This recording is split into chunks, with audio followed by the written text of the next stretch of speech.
আমরা এখন অবস্থান করছি আবু জেহেলের যেখানটায় কবর দেওয়া আছে, এই যে জায়গাটা, এখানে মানুষ আসলে আবেগের বশত পাথর মারে, কেউ জুতো ছুঁড়িয়ে মারে, তার জন্য এখানে নামতে দিচ্ছে না বা এখানে কোনো পাথর আর নেই, সব কিছু পরিষ্কার করে রেখেছে।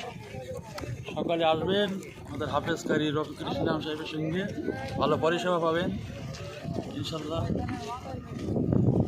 এবং আমরা আজকের এই বদরের প্রান্তরে আসছি, আবু জেহেলের কবর দেখলাম এবং সাহাবার একজন শুয়ে আছেন, যে সাহাবাদের কবরও জিয়ারত করলাম।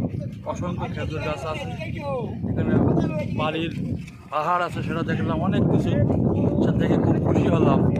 আগামীতে আমাদের হাফেজ কারি রফিকুল ইসলাম সাহেব রাজাপুরের বাড়ি, তিনি খুব ভালো পরিষেবা দেন। আমাদের হাজিদের নিয়ে আসছেন, সকালে আসবেন। কন্ট্যাক্ট নাম্বারেতে দেওয়া থাকবে, যোগাযোগ করবেন ইনশাল্লাহ। আপনারা খুব ভালো পরিষেবা পাবেন এবং খুব আনন্দিত হবেন। সমস্ত মরার কাজগুলো আপনারা সঠিকভাবে সম্পূর্ণ আদায় করতে পারেন ইনশাল্লাহ।